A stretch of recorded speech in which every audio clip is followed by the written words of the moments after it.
ଆଜି ଆମ୍ଭେମାନେ ପରମେଶ୍ୱରଙ୍କ ଅଧିକାରକୁ ଅନୁଭବ କରିବା ପରେ ହିଁ ସମ୍ପୂର୍ଣ୍ଣ ହେବା। ଏହି ବିଷୟ ଶୀର୍ଷକ ସହିତରେ ପରମେଶ୍ୱରଙ୍କ ବାକ୍ୟକୁ ଭାଗ କରିବାକୁ ଚାହୁଁଅଛି। ଅନେକ ଥର ଆମ୍ଭେ ପରମେଶ୍ୱରଙ୍କୁ ସ୍ୱୟଂକୁ ପ୍ରକଟ କରିବା ବିନା ପୁରା ବ୍ରହ୍ମାଣ୍ଡର ଚୁପଚାପ ଶାସନ ଓ ସମ୍ପାଦନ କରିବାର ଦେଖୁଅଛୁ। ବହୁତ ଲୋକମାନେ କ୍ଷୁଦ୍ର ବସ୍ତୁ ବିଷୟରେ ଏହା କହୁଥାଏ କି ମୁଁ ଏହା କଲି ଗର୍ବ କରିବା ପସନ୍ଦ କରୁଅଛନ୍ତି, କିନ୍ତୁ ପୁରା ବ୍ରହ୍ମାଣ୍ଡର ବିନା କୌଣସି ତ୍ରୁଟିରେ ସମ୍ପାଦନ କରିବା ବାବଜୁଦ ପରମେଶ୍ୱର କଦାପି ସ୍ୱୟଂକୁ ଦେଖାଣିଆ କରନ୍ତି ନାହିଁ। ଏଥିପାଇଁ ଆଜି ଆସନ୍ତୁ ଆମ୍ଭେ ପରମେଶ୍ୱରଙ୍କ ଅଧିକାରକୁ ଅନୁଭବ କରିବା। କେବଳ ଏଥିପାଇଁ କି ପରମେଶ୍ୱର କିଛି କହୁନାହାନ୍ତି, ଏହିପରି ନ ହେବା ଦରକାର କି ତାଙ୍କ କାର୍ଯ୍ୟକୁ ଚିହ୍ନା ଯାଏ ନାହିଁ, ଏବଂ ଏହା ମଧ୍ୟ କି କେହି ଏପରି ବ୍ୟକ୍ତି ଯିଏ ବହୁ ଅଧିକ ଗର୍ବ କରେ ତାଙ୍କୁ ଚିହ୍ନା ଯାଏ। ଯେତେବେଳେ ଆମ୍ଭେ ପରମେଶ୍ୱରଙ୍କୁ ନୁହେଁ କିନ୍ତୁ ଲୋକମାନଙ୍କୁ ମହିମା ଦେଉଅଛୁ, ତେବେ ବହୁତ ବଡ଼ ସମସ୍ୟା ଉତ୍ପନ୍ନ ହୋଇଥାଏ।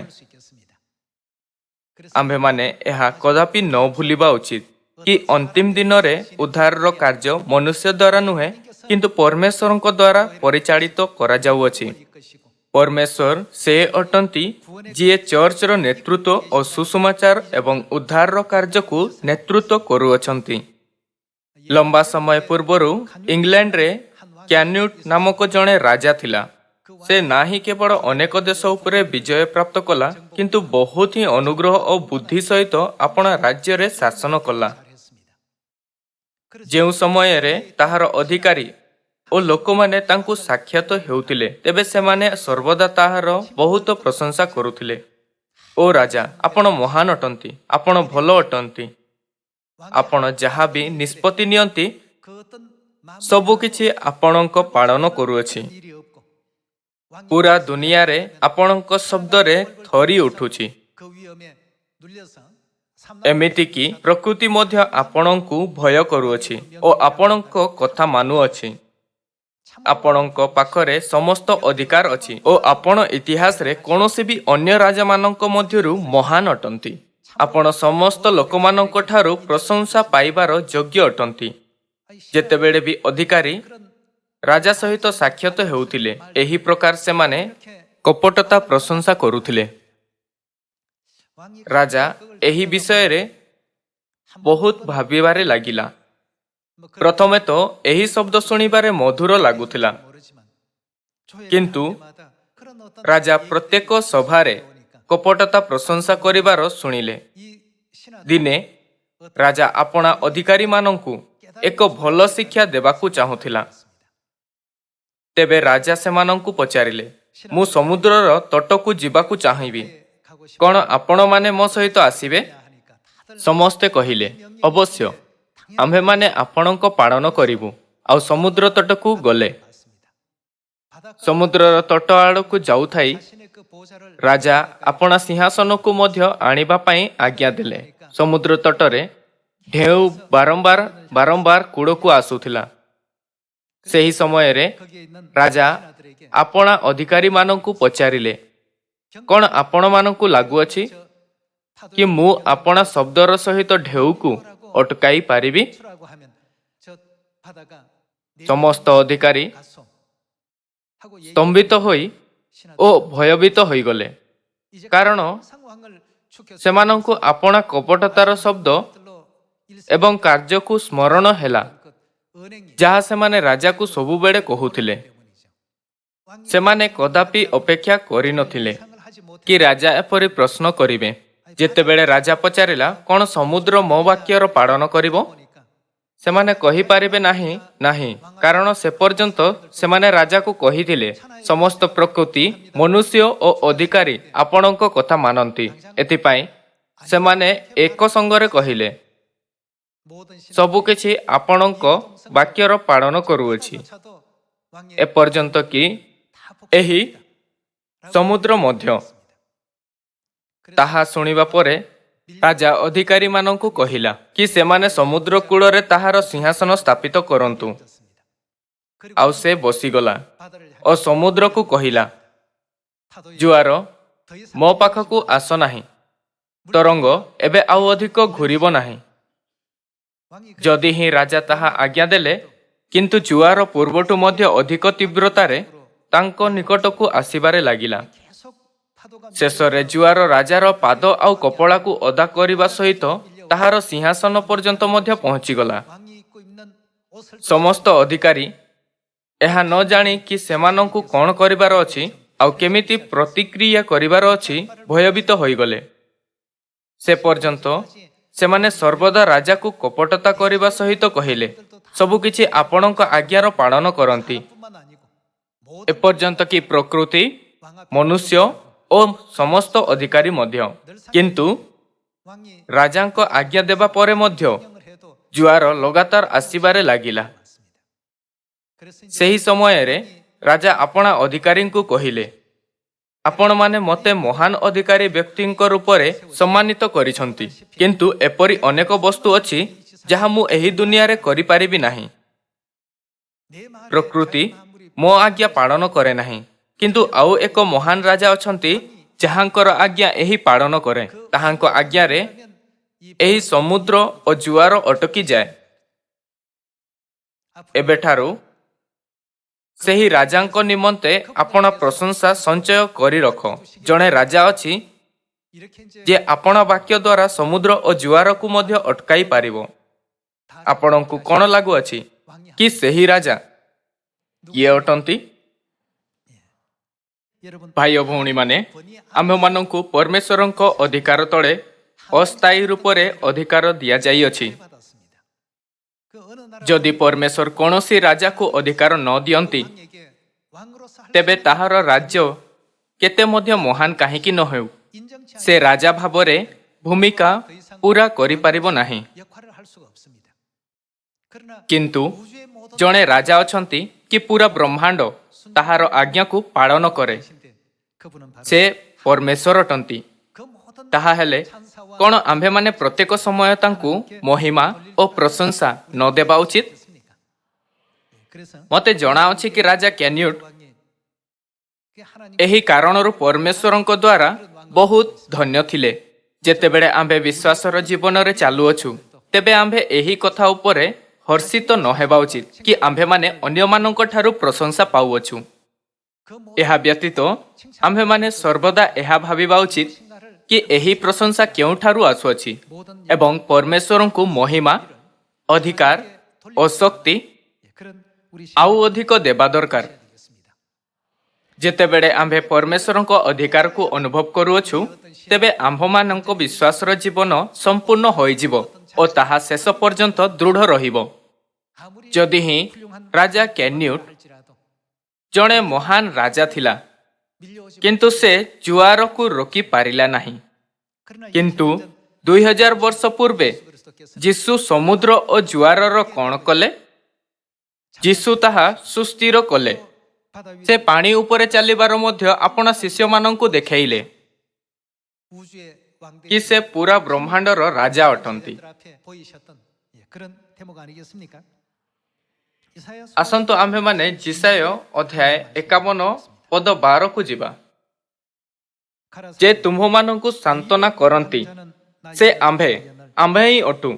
ମୃତ୍ୟୁର ଅଧୀନ ମନୁଷ୍ୟକୁ ଓ ଯେ ତୃଣତୁଲ୍ୟ କରାଯିବ, ଏପରି ମନୁଷ୍ୟର ସନ୍ତାନକୁ ଭୟ କରୁଅଛ। ପୁଣି ଆକାଶ ମଣ୍ଡଳ ବିସ୍ତାରକାରୀ ଓ ପୃଥିବୀର ଭିତ୍ତିମୂଳ ସ୍ଥାପନକାରୀ ତୁମ ନିର୍ମାଣକର୍ତ୍ତା ସଦାପ୍ରଭୁଙ୍କୁ ଭୁଲିଅଛ।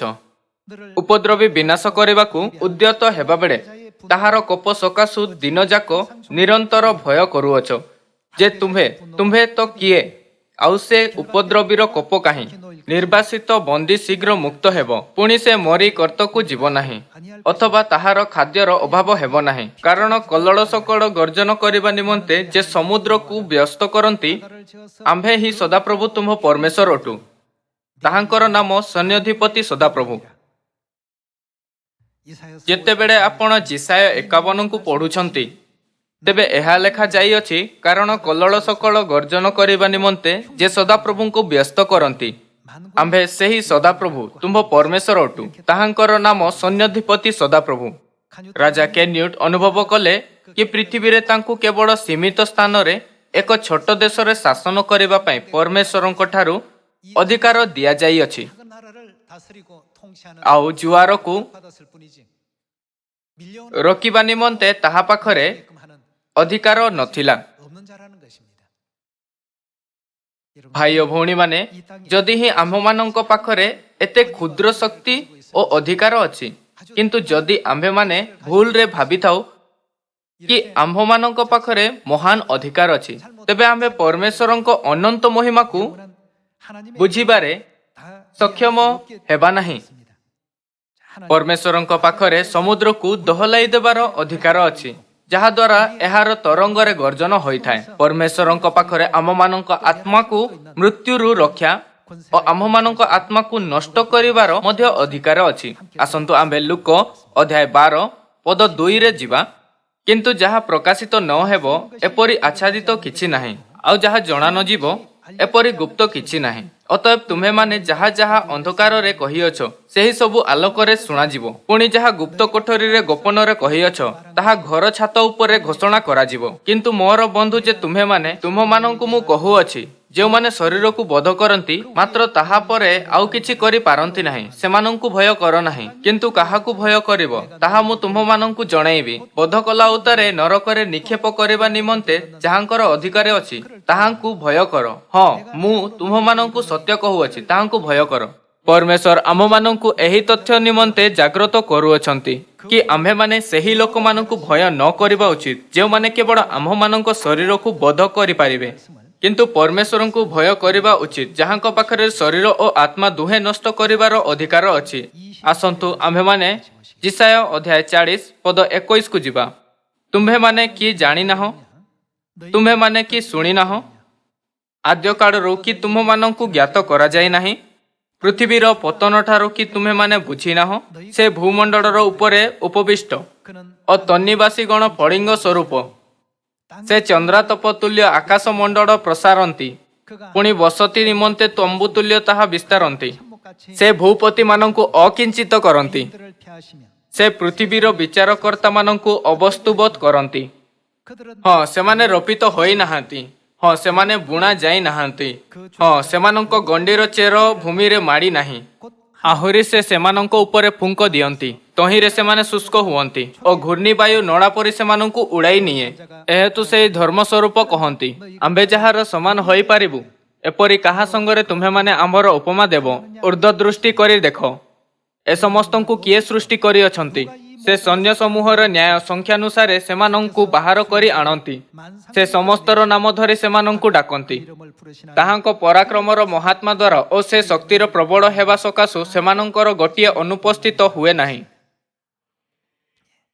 ଆମ୍ଭମାନଙ୍କୁ ଅନୁଭବ କରିବା ଦରକାର କି ସ୍ୱର୍ଗୀୟ ପିତା ଓ ମାତା ମହାନ ପରମେଶ୍ୱର ଅଟନ୍ତି, ଯେଉଁମାନେ ବଡ଼ ବଡ଼ ହାକିମମାନଙ୍କୁ ତୁଚ୍ଛ କରିପାରିବେ ଓ ପୃଥିବୀର ବିଚାରକର୍ତ୍ତାମାନଙ୍କୁ ଅବସ୍ତବତ କରିପାରନ୍ତି। ପିତା ଓ ମାତାଙ୍କ ଉପରେ ଗର୍ବ କରିବା ସହିତ ଆମ୍ଭେମାନେ ଏହି ଅନ୍ତିମ ଦିନରେ ନିଜକୁ ସୁସମାଚାରରେ ସମର୍ପିତ କରିବା ଉଚିତ। ଏହି ସଂସାରରେ ସମସ୍ତ ଅଧିକାରୀ ପରମେଶ୍ୱରଙ୍କ ଆଡ଼ୁ। ଯଦି ପରମେଶ୍ୱର ଅନୁମତି ନ ଦିଅନ୍ତି, ତେବେ ଆମ୍ଭେମାନେ ଆଜି ମଧ୍ୟ ସବୁକିଛି ହରାଇ ଦେବା। ଆସନ୍ତୁ ଆମ୍ଭେ ପ୍ରଥମ ବଂଶାବଳୀ ଅଧ୍ୟାୟ 16 ପଦ 27କୁ ଯିବା। ଆସନ୍ତୁ ଆମ୍ଭେ ପ୍ରଥମ ବଂଶାବଳୀ ଅଧ୍ୟାୟ 16 ପଦ 27କୁ ଯିବା।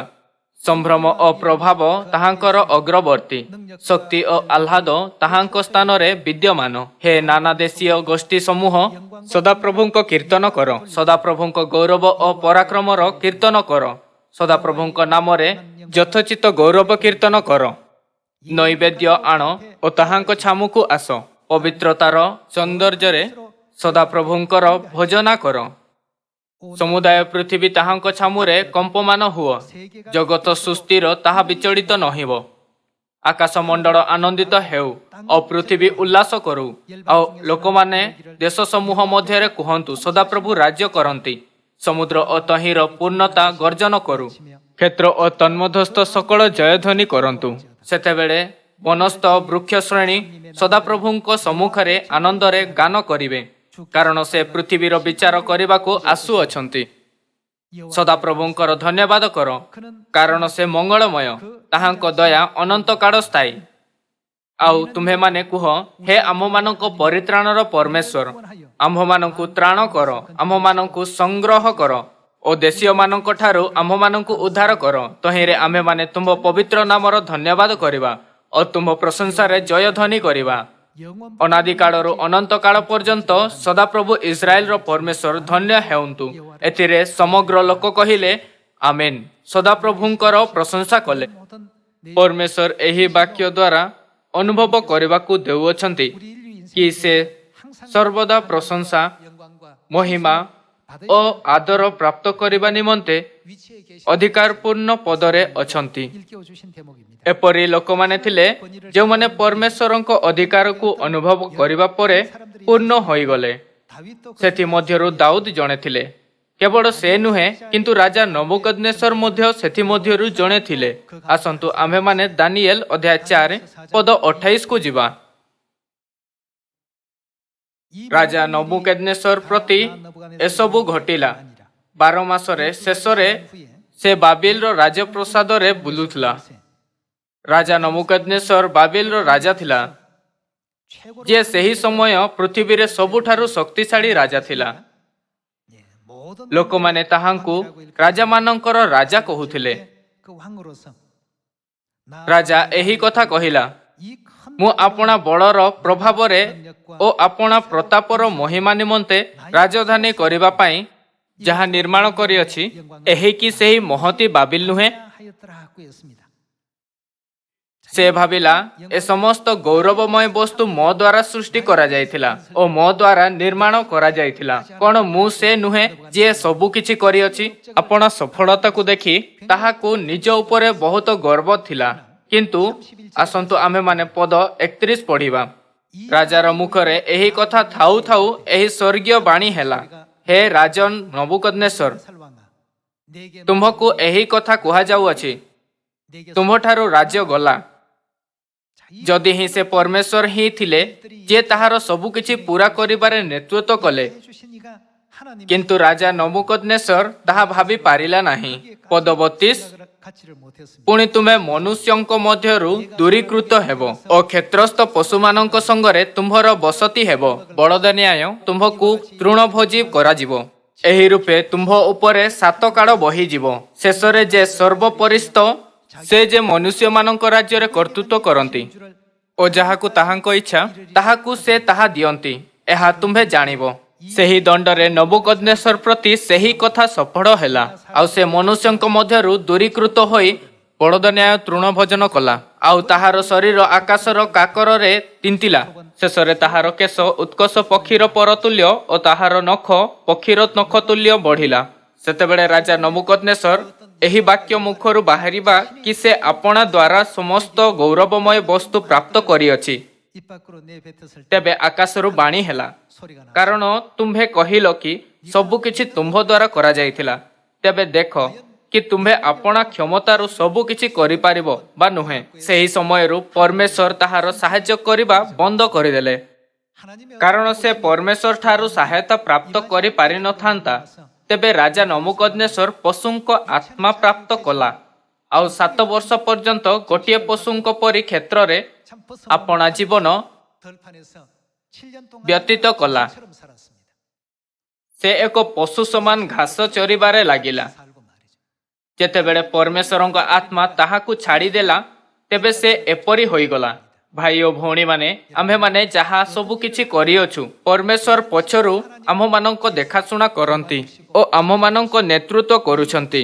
ଅଦୃଶ୍ୟ ଦୁନିଆରେ ପ୍ରତ୍ୟେକ ପରିସ୍ଥିତିକୁ ଉପଯୁକ୍ତ ନିର୍ମାଣ କରିଛନ୍ତି, ଯାହାଦ୍ୱାରା ଆମ୍ଭେମାନେ ସବୁ କିଛି ପ୍ରାପ୍ତ କରିପାରିବା। ପରମେଶ୍ୱର ଆମ୍ଭ ସମସ୍ତଙ୍କୁ ଆବଶ୍ୟକ କ୍ଷମତା ପ୍ରଦାନ କଲେ, ଯାହାଦ୍ୱାରା ସୁସମାଚାରକୁ ପୂରା କରାଯାଇପାରିବ।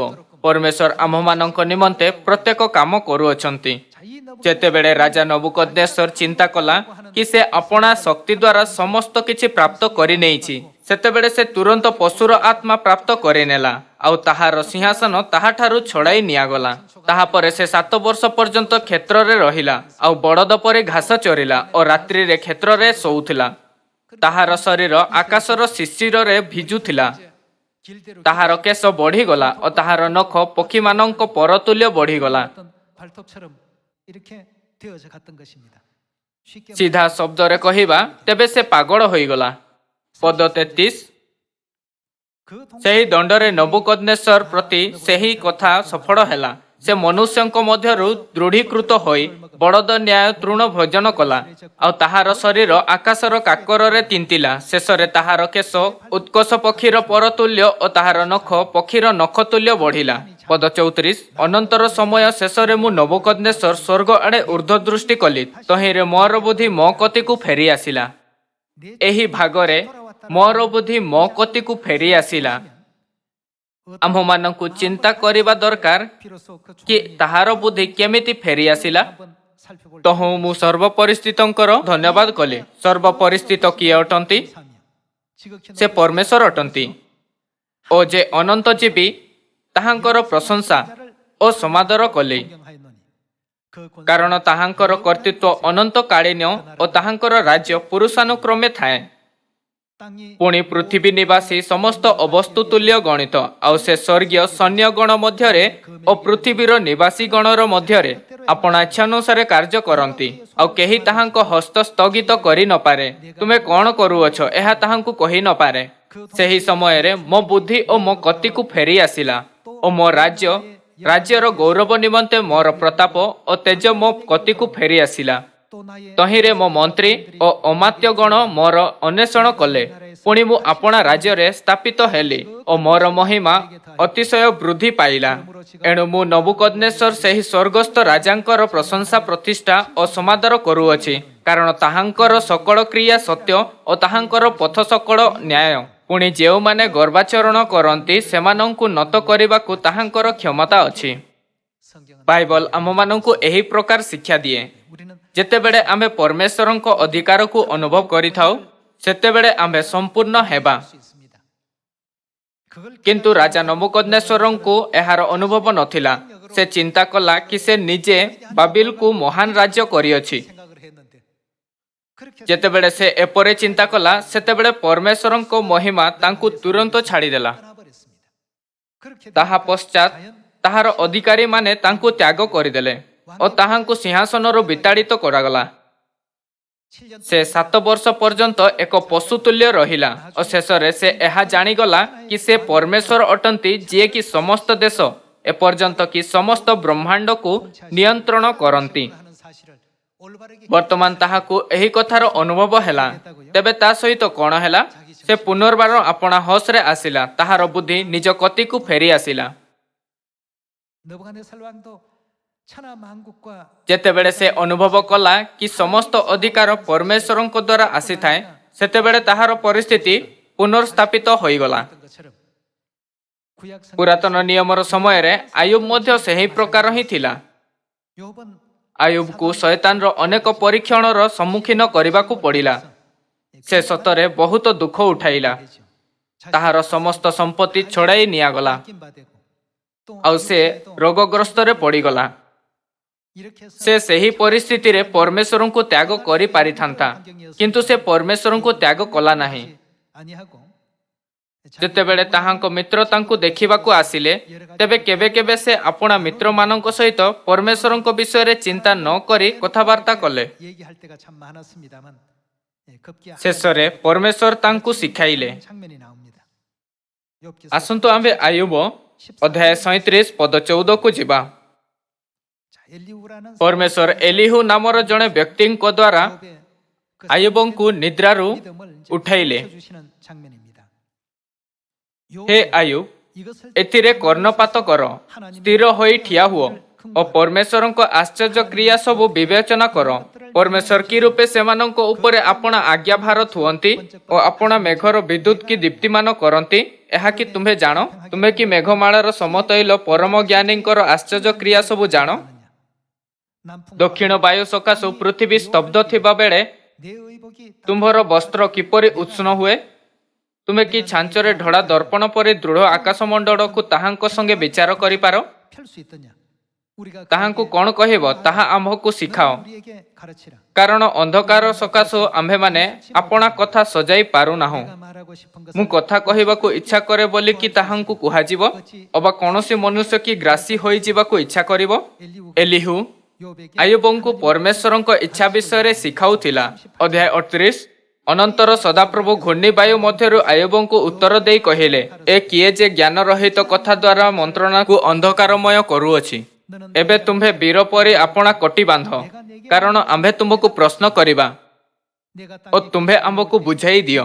ଯେତେବେଳେ ଆମ୍ଭେ ପୃଥିବୀର ଭିତ୍ତିମୂଳ ସ୍ଥାପନ କଲୁ, ସେତେବେଳେ ତୁମ୍ଭେ କେଉଁଠାରେ ଥିଲ? ବୁଦ୍ଧି ଥିଲେ ବୁଝାଇ ଦିଅ।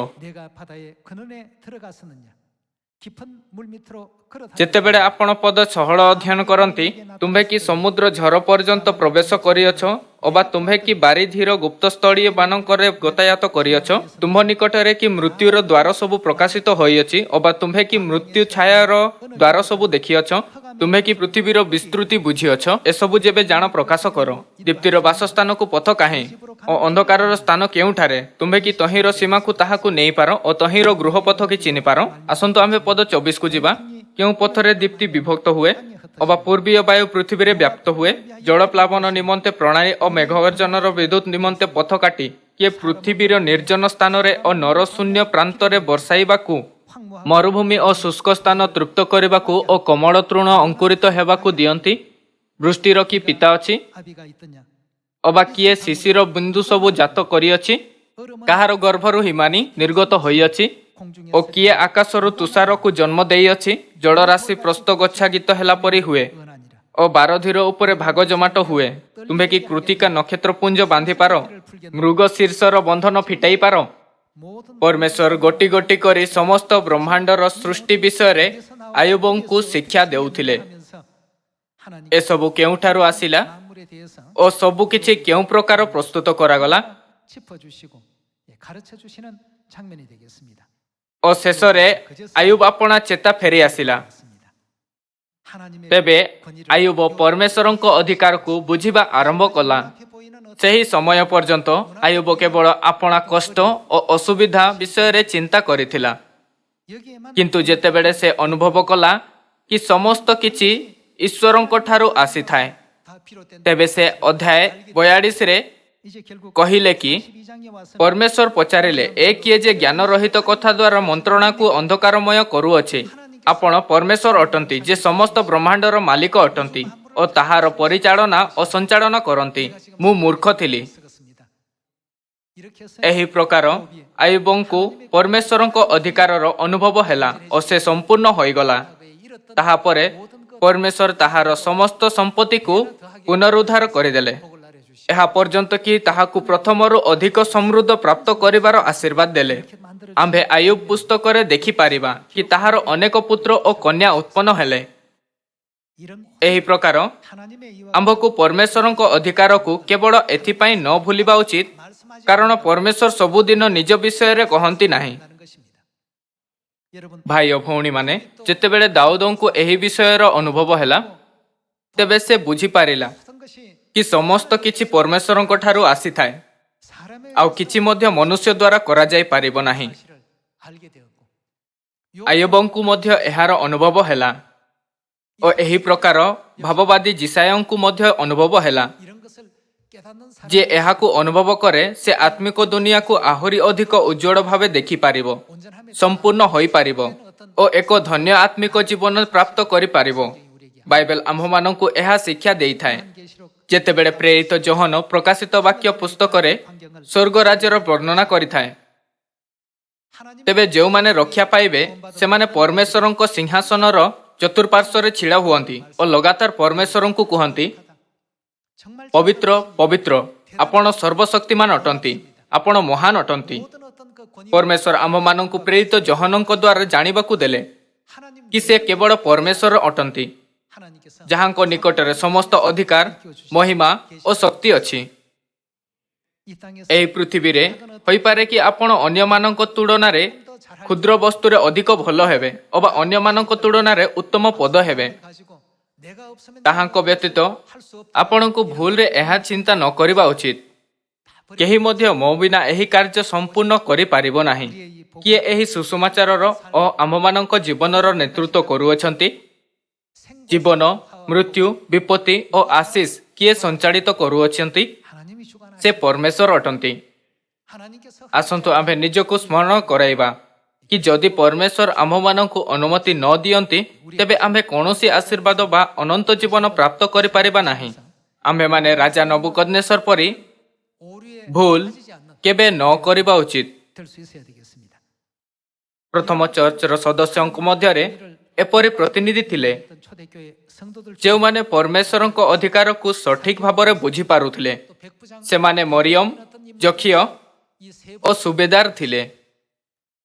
ମରିୟମ ଅଧସେର ଅତି ବହୁମୂଲ୍ୟ ବିଶୁଦ୍ଧ ଜଟାମାଂସୀ ତୈଳ ଘେନି ଯୀଶୁଙ୍କ ପାଦରେ ତାହା ଲଗାଇଲେ। ଯୀଶୁ ତାଙ୍କ ବିଷୟରେ କହିଲେ, ସମସ୍ତ ଜଗତରେ ଯେଉଁଠାରେ ସୁସମାଚାର ପ୍ରଚାର କରାଯିବ ସେଠାରେ ତାହାର ଏହି କାମର ଚର୍ଚ୍ଚା ମଧ୍ୟ ତାହାର ସ୍ମରଣ ନିମନ୍ତେ କରାଯିବ। ଜଖିୟ ସହିତ ମଧ୍ୟ ଏହିପରି। ଯୀଶୁଙ୍କ ତାହା ଗୃହକୁ ଆସିବାରେ ସେ ଖୁସି ହେଲା ଓ ଯୀଶୁଙ୍କୁ କହିଲା, ଆଉ ଯଦି ଅନ୍ୟାୟରେ କାହାରିଠାରୁ କିଛି ନେଇଥାଏ ତେବେ 4 ଗୁଣରେ ତାହା ଫେରାଇ ଦେଉଅଛି। ଯୀଶୁ କହିଲେ, ଆଜି ଏହି ଗୃହରେ ପରିତ୍ରାଣ ଉପସ୍ଥିତ ହୋଇଅଛି। ଏହା ବହୁତ ମହାନ ଥିଲା ଯାହାକୁ ଜଖିୟ କେବେ ମଧ୍ୟ ଚିନ୍ତା କରିପାରିନଥିଲା। ସୁବେଦାର ବିଷୟରେ କ'ଣ? ତାହାର ଜଣେ ଦାସ ରୋଗରେ ମରିବାରେ ଥିଲା। ସେହି ସମୟରେ ଯୀଶୁ ତାଙ୍କୁ ଦେଖା କଲେ ଆଉ ସେ ସେବକଙ୍କୁ ଆରୋଗ୍ୟ କରିବା ପାଇଁ ପ୍ରାର୍ଥନା କଲେ। ଯୀଶୁ କହିଲେ, ମୁଁ ତୁମ୍ଭ ଗୃହକୁ ଆସିବି ଓ ତାକୁ ଦେଖିବି। ସେତେବେଳେ ସୁବେଦାର କହିଲା, ହେ ପ୍ରଭୁ, ଦୁଃଖ କର ନାହିଁ, କାରଣ ମୁଁ ମଧ୍ୟ ପରାଧୀନ ମନୁଷ୍ୟ ଅଟେ ଓ ସିପାହୀ ମୋ ସାଙ୍ଗରେ ଅଛନ୍ତି। ଆଉ ଯେତେବେଳେ ଜଣକୁ କହେ ତୁ ଯା, ସେତେବେଳେ ସେ ଯାଏ ଓ ଅନ୍ୟ ଜଣକୁ କହେ ତୁ ଆସ, ସେତେବେଳେ ସେ ଆସେ। କେବଳ କହିଦିଅ ଆଉ ମୋ ସେବକ ସୁସ୍ଥ ହୋଇଯିବ। ଏହି ସମସ୍ତ ମାମଲା ସେହି ଲୋକଙ୍କ ବିଷୟରେ ଅଟେ ଯେଉଁମାନେ ବାସ୍ତବରେ ପରମେଶ୍ୱରଙ୍କ ଅଧିକାରକୁ ଅନୁଭବ କଲେ। ଯେଉଁ ଲୋକମାନେ ପରମେଶ୍ୱରଙ୍କ ଅଧିକାରର ଅନୁଭବ ହେଲା ସେମାନଙ୍କୁ ପରମେଶ୍ୱରଙ୍କ ଠାରେ ବିଶ୍ୱାସ ଥିଲା। ଯଦିଓ ପରମେଶ୍ୱର ମନୁଷ୍ୟଙ୍କ ସମାନତାରେ ଆସିଲେ କିନ୍ତୁ ସେମାନେ ତାଙ୍କୁ ଚିହ୍ନି ପାରିଲେ। ଆସନ୍ତୁ ଆମେ ମାର୍କ ଅଧ୍ୟାୟ 2 ପଦ 3 କୁ ଯିବା। ଇତିମଧ୍ୟରେ ଲୋକେ ଜଣେ ପକ୍ଷାଘାତ ରୋଗୀକି 4 ଜଣଙ୍କ ଦ୍ୱାରା ବୁହାଇ ତାହାଙ୍କ ନିକଟକୁ ଘେନି ଆସିଲେ। କିନ୍ତୁ ଭିଡ଼ ହେତୁ ତାହାଙ୍କ ନିକଟକୁ ଆସି ନ ପାରିବାରୁ ସେ ଯେଉଁ ସ୍ଥାନରେ ଥିଲେ ସେହି ସ୍ଥାନରେ ଛାତ ଖୋଳି କାଢ଼ି ପକାଇଲେ ଆଉ ତାହା ଭାଙ୍ଗି ଯେଉଁ ଖଟିଆରେ ପକ୍ଷାଘାତ ରୋଗୀଟି ଶୋଇଥିଲା ତାହା ଓହ୍ଲାଇ ଦେଲେ। ଯୀଶୁ ସେମାନଙ୍କର ବିଶ୍ୱାସ ଦେଖି ସେହି ପକ୍ଷାଘାତ ରୋଗୀକୁ କହିଲେ, ବତ୍ସ, ତୁମ୍ଭର ପାପ ସବୁ କ୍ଷମା କରାଗଲା। କିନ୍ତୁ ଶାସ୍ତ୍ରୀମାନଙ୍କ ମଧ୍ୟରୁ କେତେକ ସେ ସ୍ଥାନରେ ବସି ଆପଣା ଆପଣା ମନରେ ଏହା ତର୍କ ବିତର୍କ କରୁଥିଲେ, ଏ ଲୋକ କାହିଁକି ଏପରି କହୁଅଛି? ସେ ଈଶ୍ୱର ନିନ୍ଦା କରୁଅଛି। କେବଳ ଜଣଙ୍କ ବିନା ଅର୍ଥାତ୍ ଈଶ୍ୱରଙ୍କ ବିନା ଆଉ କିଏ ପାପ କ୍ଷମା କରିପାରେ? ସେମାନେ ଯେ ମନେ ମନେ ଏପରି ତର୍କ ବିତର୍କ କରୁଅଛନ୍ତି ତାହା ଯୀଶୁ ନିଜ ଆତ୍ମାରେ ସେହି କ୍ଷଣି ଜ୍ଞାତ ହୋଇ ସେମାନଙ୍କୁ କହିଲେ, ତୁମେମାନେ ଆପଣା ଆପଣା ମନରେ କାହିଁକି ଏହି ସମସ୍ତ ତର୍କ ବିତର୍କ କରୁଅଛ? କ'ଣ ସହଜ, ପକ୍ଷାଘାତ ରୋଗୀକି ତୁମ୍ଭର ପାପ ସବୁ କ୍ଷମା କରାଗଲା କହିବା, କିଓ ବା ଉଠ ତୁମ୍ଭର ଖଟିଆ ଘେନି ଚାଲ ବୋଲି କହିବା? କିନ୍ତୁ ପୃଥିବୀରେ କ'ଣ କରିବାକୁ ମନୁଷ୍ୟ ପୁତ୍ରଙ୍କର ଯେ ଅଧିକାର ଅଛି, ପାପ କ୍ଷମା କରିବାର ମଧ୍ୟ ଅଧିକାର ଅଛି। ପରମେଶ୍ୱରଙ୍କ ନିକଟରେ ପାପ କ୍ଷମା କରିବାକୁ ଅଧିକାର ଅଛି, ଯଦିଓ ସେ ଆତ୍ମାରେ ହଉ ବା ଶରୀରରେ। ଯେଉଁମାନଙ୍କୁ ପରମେଶ୍ୱରଙ୍କ ଅଧିକାରର ଅନୁଭବ ହେଲା ସେମାନେ ପରମେଶ୍ୱରଙ୍କ ଦ୍ୱାରା ଧନ୍ୟ ହୋଇଗଲେ। କିନ୍ତୁ ସମସ୍ତ ଇସ୍ରାଏଲ ଯୀଶୁଙ୍କୁ ଚିହ୍ନି ପାରିଲେ ନାହିଁ ଓ ଆଶିଷ ଭିକ୍ଷା କଲେ ନାହିଁ। ଆଜି ଆମମାନଙ୍କୁ ପରମେଶ୍ୱରଙ୍କୁ ଠିକରେ ଅନୁଭବ କରିବାର ଆବଶ୍ୟକତା ଅଛି ଆଉ ସିୟନର ସନ୍ତାନ ରୂପେ କେବଳ ପରମେଶ୍ୱରଙ୍କୁ ମହିମା ଦେବା ଉଚିତ। ଏଥିପାଇଁ ଆସନ୍ତୁ ଆମ୍ଭେ ଆପଣା ନିଜର ଶବ୍ଦର ପ୍ରଚାର ନ କରିବା କିନ୍ତୁ ପରମେଶ୍ୱରଙ୍କ ବାକ୍ୟର ପ୍ରଚାର କରିବା। ଆଶା କରୁଥାଏ କି ଆପଣ ଏହି ଉପଦେଶ ଦ୍ୱାରା ବହୁତ ଅଧିକ ଅନୁଗ୍ରହ ପ୍ରାପ୍ତ କରିବେ। ମୋତେ ଏହା ସମାପ୍ତ କରିବାକୁ ଦିଅନ୍ତୁ। ଆପଣଙ୍କୁ ବହୁତ ଧନ୍ୟବାଦ।